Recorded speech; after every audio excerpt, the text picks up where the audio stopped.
Hari ini, saudaraku, kita akan melihat disiplin di dalam berdoa. Jadi dalam berdoa juga harus ada disiplin. Dalam berdoa juga harus ada disiplin, saudaraku. Tanpa ada disiplin doa, kita tidak akan menang berdoa. Saudara, berdoa itu sangat penting. Walaupun setan berusaha mengatakan kepada kita bahwasanya doa itu tidak penting. Yang penting yaitu kerja, dia katakan. Yang penting berbuat. Jangan berdoa, tapi jangan berdoa. Tetapi seturut dengan firman Tuhan, berdoa itu sangatlah pentingnya. Minggu yang lalu kita dengarkan pentingnya doa itu. Ada beberapa contoh pada waktu itu. Contoh yang pertama yaitu mengenai bangsa Israel berperang dengan bangsa Amalek. Lalu Musa menyuruh Joshua berperang. Joshua berperang di bawah, tetapi Musa naik ke atas gunung. Firman Tuhan berkata, sepanjang tangan Musa diangkat ke atas, berdoa kepada Tuhan, maka menanglah Israel. Tetapi ketika tangan Musa menjadi penat dan tangan Musa turun, maka kalahlah Israel. Jadi saudaraku, di sini nyata saudaraku bahwasanya peperangan itu ditentukan oleh doa Musa kepada Tuhan. Kemenangan kita anak-anak Tuhan ditentukan juga oleh doa kita. Sudah pasti saudaraku, Tuhan mengendaki bangsa pilihannya menang, bangsa Israel menang. Demikian juga sekarang ini sudah pasti Tuhan mau memberkati kita. Pasti Tuhan mau hidup kita ini berkemenangan dan berhasil. Tetapi jika kita tidak berdoa, hal itu tidak mungkin terjadi, saudaraku. Akhirnya Harun dan Hur yang menyertai Musa di atas gunung itu mendapat akal.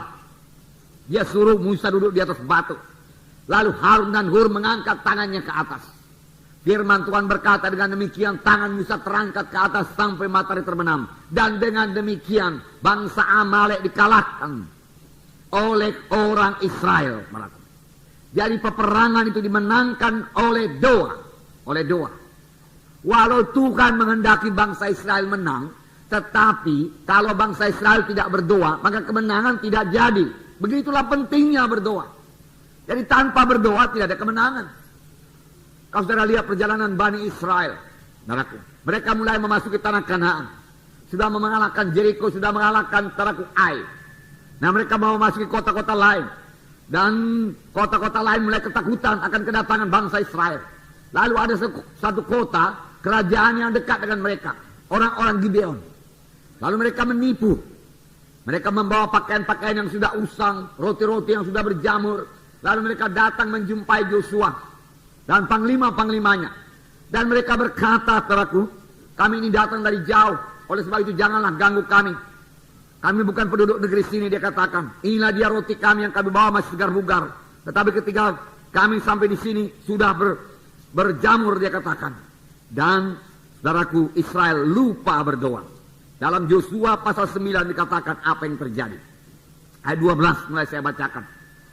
Inilah hasilnya kalau tidak berdoa, ditipu oleh setan, saudaraku. Oleh sebab itu kita perlu sekali berdoa. Joshua pasal 9 ayat 12. Inilah roti kami, masih panas ketika kami bawa sebagai bekal dari rumah. Pada hari kami berangkat dan berjalan mendapatkan kamu. Tetapi sekarang lihatlah, telah kering dan tinggal remah-remah belaka. Inilah kirbat-kirbat anggur yang masih baru ketika kami mengisinya. Tetapi lihatlah, telah robek. Dan inilah pakaian dan kasut kami. Semuanya telah buruk-buruk karena perjalanan yang sangat jauh itu. Lalu orang-orang Israel mengambil bekal orang-orang itu. Tetapi tidak meminta keputusan Tuhan. Maka Joshua mengadakan persahabatan dengan mereka. Dan mengikat perjanjian dengan mereka. Bahwa ia akan membiarkan mereka hidup. Dan para pemimpin umat itu bersumpah kepada mereka. Tetapi setelah lewat 3 hari, sesudah orang Israel mengikat perjanjian dengan orang-orang itu, terdengarlah oleh mereka bahwa orang-orang itu tinggal dekat mereka, bahkan diam di tengah-tengah mereka.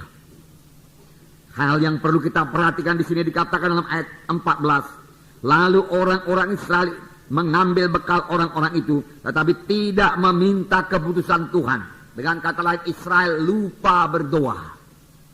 Lalu mereka tertipu oleh orang Gibeon, karena mereka lupa berdoa. Saudaraku, ini juga terjadi bagi anak-anak Tuhan. Kapan anak-anak Tuhan lupa berdoa, mereka dengan mudah ditipu oleh setan. Saya percaya kalau kita membekali diri kita berdoa cukup pada pagi hari, di mana kita memperoleh persekutuan dengan Tuhan, saudaraku, dan mendengarkan suara Tuhan, menerima pimpinan Tuhan pada hari itu, maka hari itu kita tidak bisa ditipu oleh setan, bahkan tidak bisa ditipu oleh orang lain, saudaraku. Karena Roh Kudus Maha Tahu akan menyertai kita, akan memberitahu kepada kita kapan ada orang yang mau berbuat jahat kepada kita, saudara. Tetapi Israel lupa berdoa. Biar ini pelajaran bagi setiap anak-anak Tuhan supaya jangan lupa berdoa. Berdoa itu penting sekali bagi setiap anak-anak Tuhan. Tetapi setan mengatakan doa itu tidak penting. Itu paling belakangan aja itu. Dia katakan kerjakan dulu pekerjaanmu yang lain. Inilah sebabnya saudaraku, firman Tuhan dalam Efesus 6 ayat 18 berkata, berdoa dan berjaga-jagalah. Berdoa dan berjaga-jagalah. Kita harus berdoa, kemudian kita berjaga-jaga. Berjaga-jaga terhadap tipuan setan yang mengatakan doa itu tidak penting. Doa itu tidak penting. Minggu yang lewat kita dengarkan satu contoh lagi. Masih ada contoh-contoh yang lain. Tuhan berkata kepada Elia, Elia tunjukkan dirimu kepada Ahab, sebab aku mau menurunkan hujan. Tuhan sudah mau menurunkan hujan kepada bangsa Israel. Tapi Elia terlaku harus berdoa. Elia menunjukkan dirinya kepada Ahab. Lalu dikatakan bawa semua nabi-nabi Baal, nabi-nabi Asera. Dia katakan. Lalu mereka bertanding saudaraku di atas gunung Karmel. Apa yang terjadi? Api Tuhan turun menyambar persembahan Elia. Tetapi tidak ada api turun yang menyambar persembahan nabi-nabi Baal, nabi-nabi Asera. Lalu nabi Baal, nabi-nabi Asera ditangkap saudara. Kemudian dibunuh di sungai Kison. Jumlahnya 850 orang. Tapi hujan belum turun juga. Walau Tuhan sudah berjanji, aku mau menurunkan hujan. Apakah diperbuat oleh Elia? Elia naik ke atas gunung Karmel lalu berdoa dengan keningnya di antara kedua lututnya. Dia berdoa dengan bersungguh-sungguh. Dia minta kepada Tuhan supaya hujan turun. Dia harus berdoa sungguh-sungguh walaupun Tuhan sudah berjanji. Sekali berdoa belum ada apa-apa, namun dia tidak berhenti berdoa. Ini nanti akan kita lihat lagi apa yang terjadi sesudah berdoa. Walau jawaban belum kelihatan, saudaraku, tekun terus berdoa. Pegang terus janji Tuhan. Saudaraku, jangan mundur daripada pengakuan iman saudara setelah saudara berdoa. Walau jawabannya belum kelihatan. Demikian kalau kita berdoa buat kesembuhan. Walau kesembuhan belum kelihatan, firman-Mu tidak berubah Tuhan. Aku pegang firman-Mu Tuhan, katakan. Elia berkata, engkau berkata turunkan hujan. Pasti engkau turunkan hujan. Dia menyuruh hambanya, lihatlah ke atas laut. Dia lihat saudaraku ke sebelah laut, tidak ada apa-apa. Sama saja, keadaan tidak berubah. Kadang-kadang sudah berdoa, keadaan kelihatannya tidak berubah, bahkan bertambah jelek. Tapi apakah kita berhenti berdoa? Tidak, saudaraku. Itu mengajak kita lebih tekun berdoa. Elia berdoa lebih tekun lagi sampai 7 kali dia berdoa. Pada kali yang ke-7 kelihatan awan sebesar tapak tangan. Lalu hambanya berkata, ada awan sebesar tapak tangan, apakah gunanya itu? Tetapi Elia berkata, udah cukup. Hai Ahab, naik keretamu dan kebut, dia katakan. Supaya jangan kau kena hujan.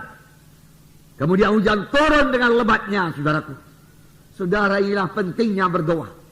Firman Tuhan berkata, tidak ada padamu karena kamu tidak berdoa.